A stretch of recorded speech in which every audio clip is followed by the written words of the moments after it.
Friends, இயேசு கிறிஸ்துவின் நாமத்தினால இந்த நிகழ்ச்சியில உங்களை சந்திப்பதில ரொம்ப மகிழ்ச்சி அடைகிறேன். முதலாவது கூட சந்தோஷமா இருங்க, சந்தோஷமா இருங்க என்ற பாடலை கைகளை தட்டி பாடுவோமா?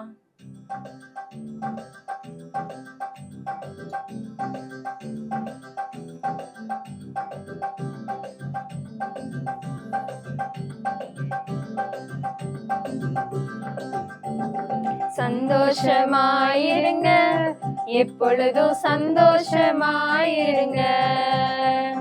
சந்தோஷமாயிருங்க, எப்பொழுதும் சந்தோஷமாயிருங்க. உயர்வானாலும் தாழ்வானாலும், உயர்வானாலும் தாழ்வானாலும், சர்வ வல்ல தேவன் நம்மோடு இருப்பார். சர்வ வல்ல தேவன் நம்மோடு இருக்கிறார். சந்தோஷமாயிருங்க, எப்பொழுதும் சந்தோஷமாயிருங்க. சந்தோஷமாயிருங்க, எப்பொழுதும் சந்தோஷமாயிருங்க.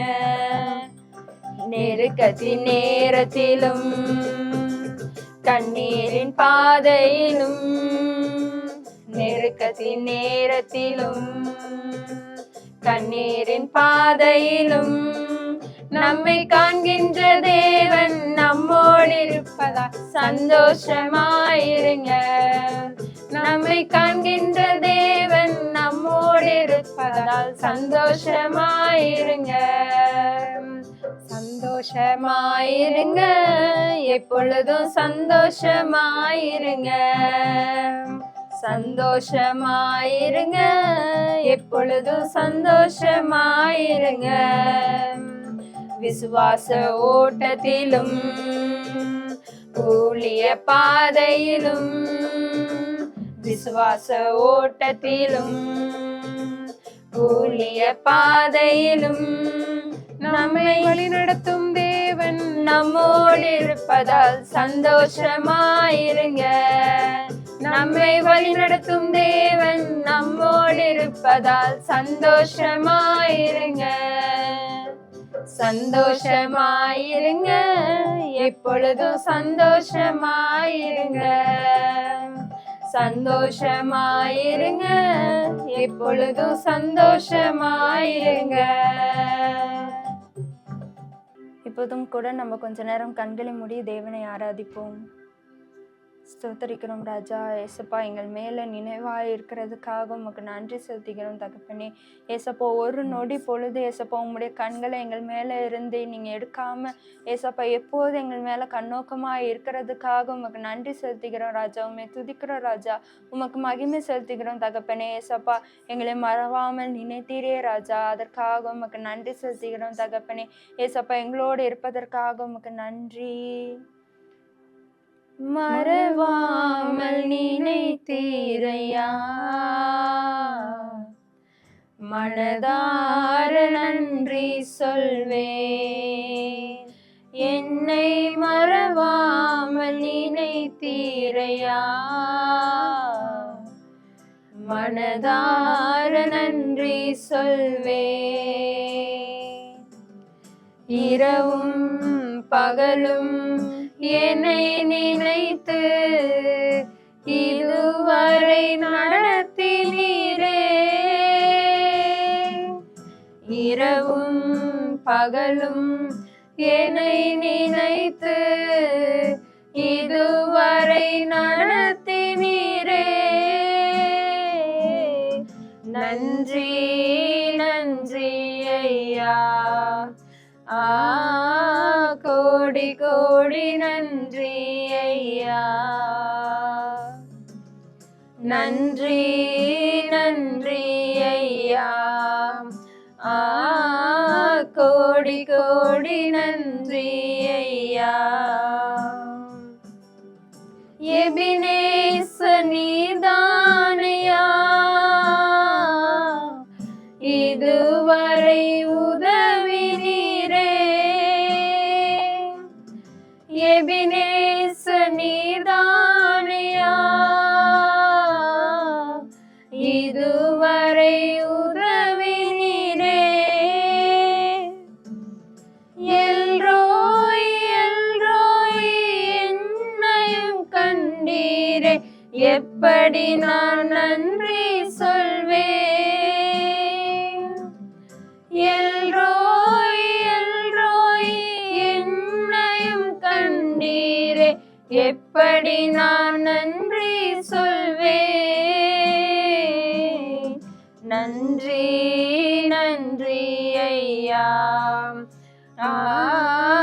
கோடி கோடி நன்றி ஐயா. நன்றி நன்றி ஐயா, கோடி கோடி நன்றி ஐயா. மறவாமல் நினைத்தீரையா, மனதார நன்றி சொல்வேன். என்னை மறவாமல் நினைத்தீரையா, மனதார நன்றி சொல்வேன். இரவும் பகலும் என்னை நினைத்து இதுவரை நடத்தினீரே. இரவும் பகலும் என்னை நினைத்து இதுவரை நடத்தினீரே. நன்றி நன்றி ஐயா, கோடி கோடி நன்றி ஐயா. நன்றி நன்றி ஐயா, கோடி கோடி நன்றி ஐயா. ஆமாண்டவரே, ஏசப்பா எங்களை மறக்காம ஏசப்பா எங்களோட இருந்ததுக்காக உமக்கு நன்றி செலுத்தி உண்மை துதிக்கிறோம் தகப்பனே. ஏசப்பா இரவும் பகல் எங்கள் மேலே கண்ணோக்கமாக இருக்கிறதுக்காக உமக்கு நன்றி செலுத்தி உண்மை துதிக்கிறோம் ராஜா. ஏசப்பா எங்களோட ஒவ்வொரு ஏசப்பா மூமெண்ட்லேயும் நீங்கள் எங்களோட இருந்து எங்களை ஆசீர்வதிங்க. எங்களுக்கு நீங்கள் வாக்குத்தத்தம் பண்ணி ஏசப்பா இன்னும் எங்களை உயர்த்துங்கன்னு சொல்லி நாங்கள் ஜெபிக்கிறோம் ராஜா. எல்லாவற்றையும் உங்களோட கரங்களை ஒப்பு கொடுக்குறோம். நீங்களே ஆளுகை செய்யுங்க. இயேசு கிறிஸ்துவின் மூலமாய் ஜெபிக்கிறோம் நல்ல பிதாவே, ஆமென்.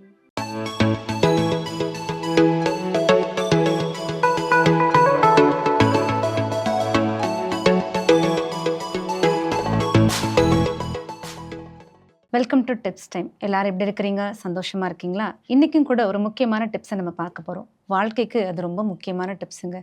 என்ன தெரியுமா? How to overcome the laziness. சோம்பேறித்தனத்தை மேற்கொள்வது எப்படி? வேதம் சொல்லுது, சோம்பேறியனுடைய வயலையும் திராட்சை தோட்டத்தையும் கடந்து போனேன். அதெல்லாம் எப்படி இருந்தது அப்படின்னா, முள்ளுக்காடாக இருந்தது, காஞ்சுரி மூடி இருந்தது, கர்சுவர்லாம் இடிந்து கிடந்தது அப்படின்னு சொல்லி போடப்பட்டிருக்கு. இப்படி சோம்பேறித்தனத்தோடு நம்ம இருந்தோம் அப்படின்னா நம்ம ஒரு வெற்றியுள்ள வாழ்க்கையை வாழவே முடியாதுங்க. இப்போது ஒரு 5 காரியத்தை வச்சு எப்படி அந்த சோம்பேறித்தனத்தை மேற்கொள்ளலாம்னு பார்க்கலாமா? முதலாவது, set your goals and plan. முதல்ல நமக்கு ஒரு கோலை செட் பண்ணணும். அந்த கோலை அச்சீவ் பண்ணுறதுக்கு என்ன செய்யணும் அப்படின்னா, சரியான திட்டங்களை போடணும். சரிங்களா? அதுதான் முதலுது. 2வது என்ன அப்படின்னா, எந்த விஷயத்தை என்ன பண்ணக்கூடாதுன்னா போஸ்ட்போன் பண்ணவே கூடாது. அதாவது தள்ளி போடவே கூடாது. தள்ளி போடாமல் நம்ம அன்னன்னைக்குரிய காரியத்தை அன்னன்னைக்கு முடிச்சிடணும். இன்னும் அது பெரிய அசைன்மெண்ட்டாக இருக்குன்னு வச்சுக்கோங்களேன், அதை என்ன பண்ணலாம், குட்டி குட்டி பார்ட்டாக என்ன பண்ணிடலாம், பிரேக் பண்ணி அதை எப்படி அன்னைக்கு வைக்க முடியுமோ அதை மாதிரி நம்ம என்ன பண்ணிடலாம், முடிச்சு வைக்கலாம். அப்போது என்ன பண்ணக்கூடாது, ஒரு காரியத்தையுமே போஸ்ட்போன் பண்ணவே கூடாது. 3வது என்ன அப்படின்னா, உங்களுக்கு நீங்கள் முதல்ல எப்படி இருக்கணும்னா, ஒரு உண்மை உள்ளவர்களாக இருக்கணும். இன்றைக்கி நம்ம ஒரு பிளான் பண்ணியிருக்கிறோம், அந்த காரியத்தை நம்ம செய்துட்டோமா இல்லையா அப்படிங்கிறத நமக்கு நாமே கேள்வி கேட்டு அதை சரி பண்ணிக்கணும். ஒருவேளை நம்ம செய்யாமல் இருந்தால் இன்றைக்கி என்ன பண்ணிட்டோம், நம்மளுடைய காரியத்துலேருந்து தவறட்டோங்கிறத அக்செப்ட் பண்ணிவிட்டு அடுத்த நாள் அதை எப்படி சரிப்படுத்தலாம் அப்படிங்கிறதுல நம்ம ரொம்ப கவனமாக இருக்கணும். 4வது காரியம் என்ன தெரியுமா, சுறுசுறுப்பாக இருக்கணும். இதை நம்ம யார்கிட்ட இருந்து தெரியுமா கற்றுக்கலாம், எறும்புகிட்ட இருந்து ரொம்ப ஈஸியாக கற்றுக்கலாம். வேதம் கூட அப்படி தான் சொல்லுது, சோம்பேறியே நீ எறும்பினிடத்தில் போய் அதன் வழிகளை பார்த்து ஞானத்தை கற்றுக்கொள் அப்படின்னு இருக்கு. அப்போ சுறுசுறுப்பாக இருக்குது எறும்பு, அதுக்கு யாருமே எதுவுமே சொல்லிக் கொடுக்குறதே கிடையாது. இந்த காலத்தில் இது எடுத்துவை, அந்த காலத்தில் அது எடுத்துவைன்னு சொல்கிறதே கிடையாது. இந்த பாதையில் போ, அந்த பாதையில் போ, யாருமே லீட் பண்ணுறது இல்லைங்க. அதுக்கு தேவையானதை, மழை காலத்துக்கு தேவையான உணவை கூட அது என்ன செய்யுது அப்படின்னா, ரொம்ப சீக்கிரமாக வெயில் காலத்திலே சேமித்து வச்சிருது. எவ்வளோ ஒரு ஞானம் பார்த்தீங்களா? அப்போ நம்மளும் அதற்கு ஈக்குவலாக கொஞ்சம் சுறுசுறுப்புள்ள ஆட்களாக இருக்கணும். 5வது காரியம் என்ன தெரியுமா? இதெல்லாம் செய்யறதுக்கு நமக்கு ஒரு அறிவு வேணும், ஒரு ஞானம் வேணும், ஒரு பலன் வேணும். அதெல்லாம் எங்கேருந்து கிடைக்குங்க? கண்டிப்பா கடவுள்ட்ட இருந்து தான் கிடைக்கும். அப்ப எல்லா வச்சும் நீங்க என்ன செய்யணும் அப்படின்னா, கடவுளிடத்துலேருந்து கேட்டு பெற்றுக்கொள்ளணும். ப்ரேயர் பண்ணணும். எல்லாவற்றையும் கேட்கணும். யாக்கோபு 1:5 வேதம் சொல்லுது, "உங்களில் ஒருவன் ஞானத்தில் குறைவுள்ளவனா இருந்தால், அவன் யாவருக்கும் சம்பூரணமாய் கொடுக்கிறவரும், ஒருவரையும் கடிந்து கொள்ளாதவருமாகிய தேவனிடத்தில் கேட்க கடவன். அப்பொழுது அவனுக்கு கொடுக்கப்படும்" சொல்லப்பட்டிருக்கு. அப்ப நீங்க இதெல்லாம் கேட்டீங்க அப்படின்னா, நிச்சயமா இயேசு என்ன செய்வார் அப்படின்னா, உங்களுக்கு தேவையான இந்த காரியங்களை முடிப்பதற்கு தேவையான எல்லா ஞானம், அறிவு, பலன் எல்லாவற்றையும் தேவன் உங்களுக்கு தருவார். இந்த 5 டிப்ஸ் ஃபர்ஸ்ட் என்ன பார்த்தோம்? Set your goals and plan. அடுத்தது என்ன பண்ணணும்? எதையுமே போஸ்ட்போன் பண்ணக்கூடாது, தள்ளி வைக்கவே கூடாது. 3வது உங்களுக்கே நீங்க என்ன பண்ணணும் அப்படின்னா, உண்மையுள்ளவர்களா இருக்கணும். 4வது என்ன பண்ணணும்னா, சுறுசுறுப்பா இருக்கணும். 5வது இதையெல்லாம் செய்யறதுக்கு தேவையான ஞானத்தையும் பலனையும் கிருபையும் ஆண்டவரிடத்துலேருந்து பெற்றுக்கொள்ளணும். இந்த 5 டிப்ஸையும் நீங்க ஃபாலோ பண்ணிட்டீங்க அப்படின்னா, உங்க சக்சஸ்க்கு, உங்க வெற்றிக்கு தடையா இருக்கிற இந்த சோம்பேறித்தனத்தை ரொம்ப எளிதா மேற்கொள்ளலாங்க. நான் நினைக்கிறேன் இந்த டிப்ஸ் எல்லாம் நீங்களும் ஃபாலோ பண்ணுவீங்கன்னு சொல்லிட்டு. Thank you. God bless you.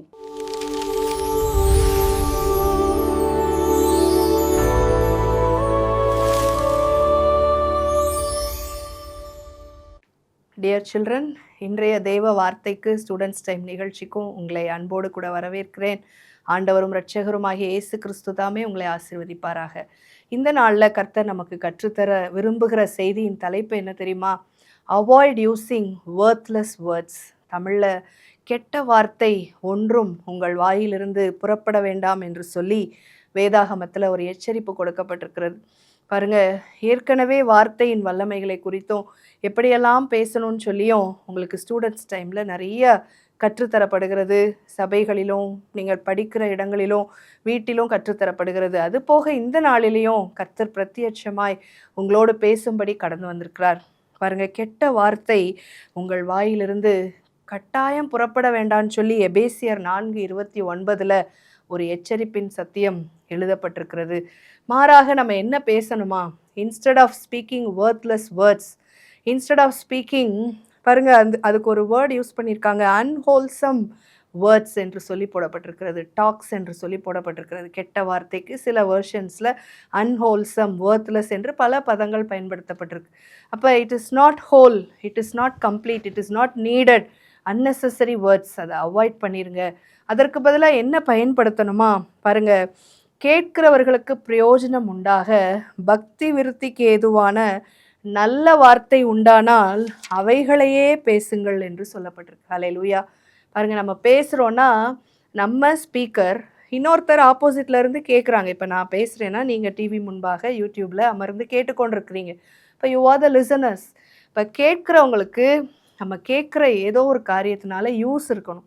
இப்போ பேசப்படுகிற காரியம் எல்லாமே நல்லதாக இருந்துச்சுன்னா நம்முடைய சமுதாயம் முழுவதும் நல்லதாக மாறிடும் இல்லையா?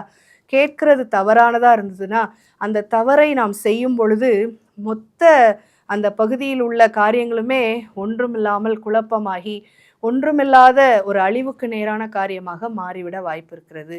ஆகவே கர்த்தர் நம்ம எச்சரிக்கிறார், நீங்கள் பேசுகிற வார்த்தை எப்படி இருக்கணுமா?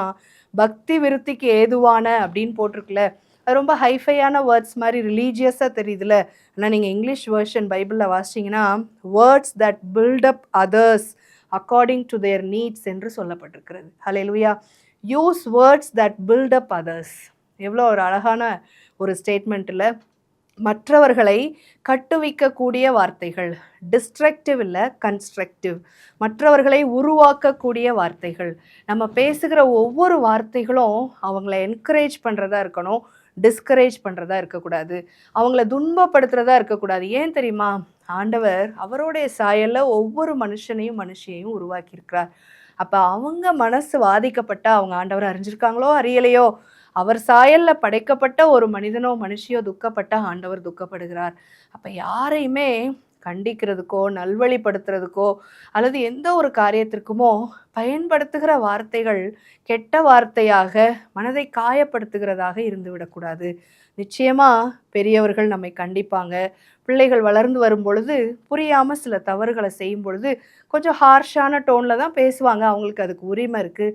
வேதாகமமோ கட்டாயம் பிள்ளையை என்ன செய்யணும்னு சொல்லியிருக்கு, மீறி நடக்கும் பொழுது தண்டியாமல் விடாதேன்னு சொல்லியிருக்கு, கண்டிக்க சொல்லியிருக்கு. அதே நேரத்தில் கண்டிக்கிற பணியை செய்கிற பெரியவர்களோ அல்லது நீங்களே உங்களோட தம்பி தங்கச்சிங்களை கண்டிக்கும் பொழுதோ வார்த்தைகளில் பிறட்சி வராமல் பார்த்துக்கிடணும். ஏன்னா நமக்கு கோபம் வரும்போது தான் இந்த வார்த்தையில் பிறட்சி வந்துடுமா.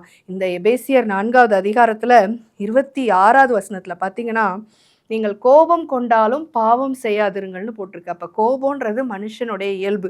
கோபப்படாத மனுஷனோ மனுஷியோ இருந்திருக்கவே முடியாது. ஒருவேளை அதெல்லாம் மேற்கொள்ளணும்னு நிறைய தியானம்லாம் பண்ணி எல்லாத்தையும் நான் மேற்கொண்டு நான் அப்படியே ரொம்ப காமாக இருப்பேன்னு சொல்லி ஒருவேளை காட்டுக்குள்ளே போய் நிறைய தன்னை ஒருத்து பயிற்சி எடுக்கக்கூடியவங்கலாம் இருக்கிறாங்க.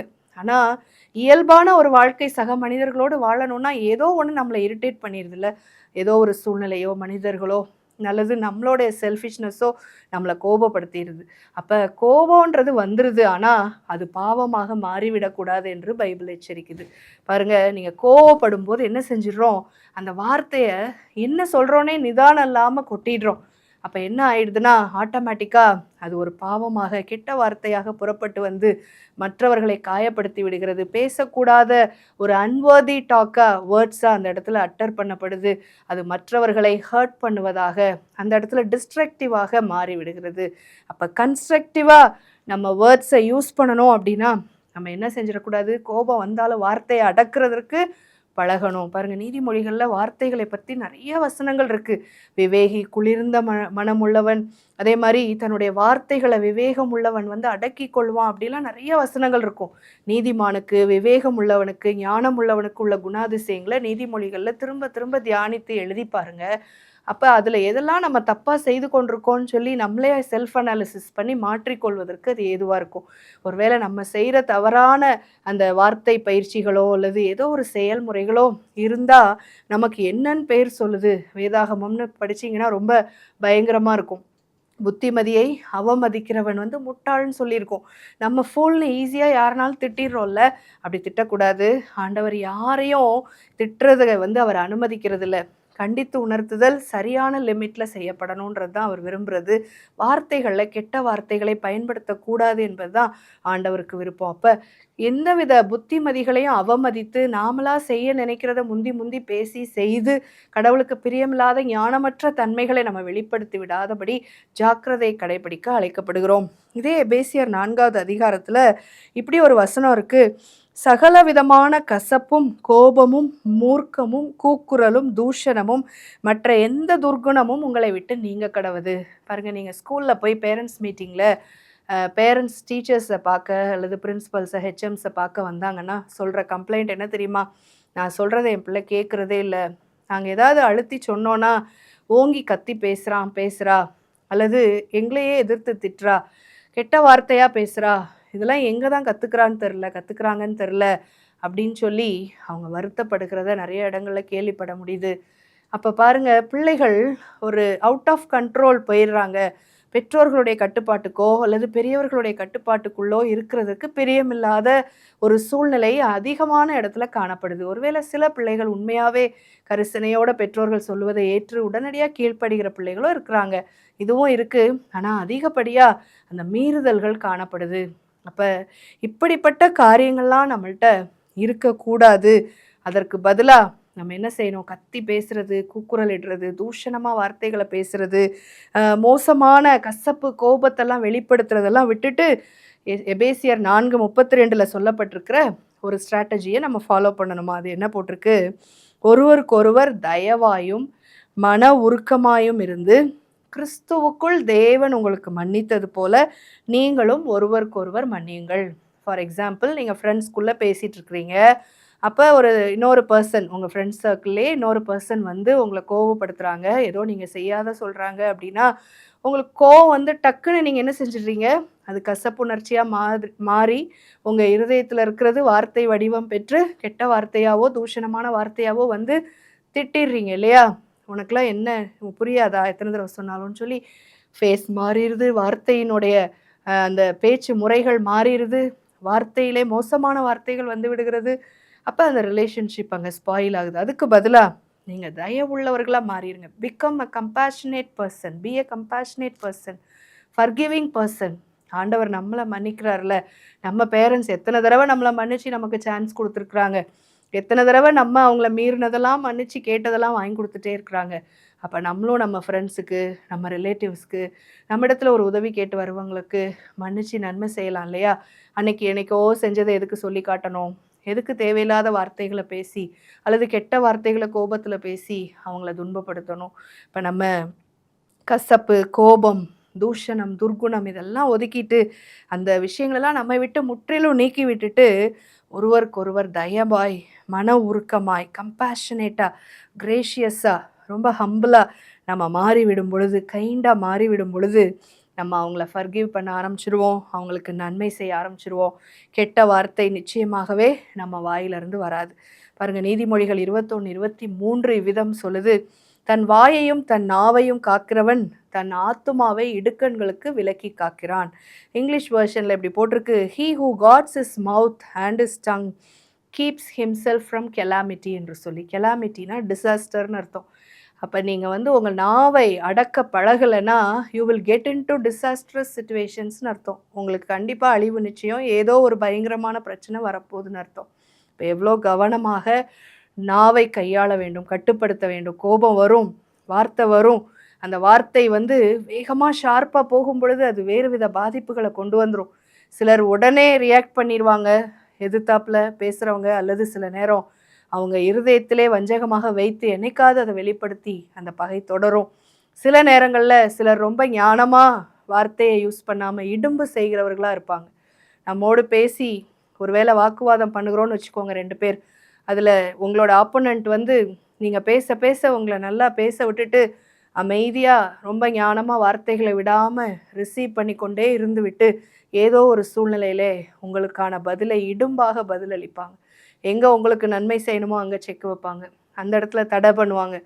தங்களுடைய காரியங்களை அவங்க என்ன செய்வாங்க, உங்களிடத்துலேருந்து ப்ரூஃப்ஸை வாங்கி உங்களுக்கு எகெயின்ஸ்டாக யூஸ் பண்ணுவாங்க. எதற்கு இப்படி டிசாஸ்ட்ரஸாக சிக்கிக்கொள்ளணும்? அதற்கு பதிலாக வாயை காத்து கொள்ளலாம்ல. வாயின் வார்த்தைகளை, நாவை காத்துக்கொள்வது எவ்வளோ அவசியம். நீதிமொழிகள் 17:28 சொல்லுது, பேசாதிருந்தால் மூடனும் ஞானவான் என்று எண்ணப்படுவான், தன் உதடுகளை மூடுகிறவன் புத்திமான் என்று எண்ணப்படுவான். அல்லேலூயா! எவ்வளோ ஒரு உண்மையான வாக்கியம்ல. நீ பேசாமையே ஒரு விஷயத்தை அனலைஸ் பண்ணி கொண்டே இருந்தாயானால் நிறைய காரியங்கள் உனக்கு தெரிய வரும். என்ன நடக்குது, இவங்க ஒவ்வொருத்தரும் எப்படி அப்படிங்கிறத தெரிந்து கொள்ளலாம். அதை அனலைஸ் பண்ணி தேவையான விஷயத்தில் உங்களோட ரியாக்ஷன்ஸை, வார்த்தைகளை நீங்கள் வெளிவிடலாம். நிறைய தேவையில்லாமல் நீங்களாக தவறாக புரிந்து கொண்டு உங்களுடைய வார்த்தைகளை, உங்களுடைய உணர்வுகளை முன்னிறுத்தாதபடி கவனமாக இருக்கும் பொழுது உங்களை புத்திமான்கள் என்று எண்ணி விடுவாங்களாம். மூடனாக நீங்கள் இருந்தால் கூட ஆக்சுவலாக ரொம்ப வயசாக இல்லாட்டி கூட உங்களை வயசுன்னு சொல்லி, ரொம்ப வைஸ் பர்சன் சொல்லி அவங்க சொல்லுவாங்களாம் சுற்றிலும் இருக்கிறவங்க. அப்போ பேசாமல் சைலன்ஸை கீப்பப் பண்ணுறது எவ்வளோ முக்கியம் பாருங்கள். வாயின் வார்த்தைகளில் ஒரு ஜாக்கிரதை அவசியம். விசேஷமாக நம்ம கெட்ட வார்த்தையை குறித்து தியானித்தோம். அப்போ வாயை அதிகமாக திறக்காட்டினாலே கெட்ட வார்த்தைகள் வருவதற்கு வாய்ப்பில்லை. தேவையற்ற வார்த்தைகள், வொர்த்லெஸ் டாக்ஸ் வருவதற்கு வாய்ப்பில்லை. இன்னும் ஒரு வசனத்தை நான் சொல்லி நிறைவு செய்கிறேன். நீதிமொழிகள் 10:19, சொற்களின் மிகுதியில் பாவம் இல்லாமல் போகாது, தன் உதடுகளை அடக்குகிறவன் உத்தமன். ஹல்லேலூயா! ஸோ நிறைய நம்ம பேசிகிட்டே இருக்கும் பொழுது பாவத்திற்கு ஏதுவான வார்த்தைகள் வந்துவிடும், கெட்ட வார்த்தைகள் வந்துவிடும், மற்றவர்களை காயப்படுத்துகிற வார்த்தைகள் வந்துவிடும், ஒருவேளை தன்னை மிதமிஞ்சினவர்களாக காண்பித்துக் கொள்ளுகிற பெருமை நிறைந்த வார்த்தைகள் வந்துவிடும். அப்போ அதை அடக்கிட்டோன்னா உத்தமமாய் நம்முடைய வாழ்க்கையின் சாட்சியை ஆண்டவருக்குள்ளே காத்துக்கொள்ள முடியும். அன்பான தேவ பிள்ளைகளே, உங்களுக்கு இன்றைக்கி ஆண்டவர் கொடுக்குற சத்தியம் என்ன? Avoid worthless talks, unnecessary talks. அப்போ நிச்சயமாகவே உங்களுடைய வாயிலிருந்து வருகிற ஒவ்வொரு நல்ல வார்த்தைக்காக அநேகர் காத்து கொண்டிருப்பார்கள். கர்த்தர் அந்த உத்தமத்தை எடுத்து பயன்படுத்தி அவருடைய சத்தியத்தை அநேகருக்கு எடுத்து சொல்லுகிற பாத்திரமாக உங்களை மாற்றி விடுவார்.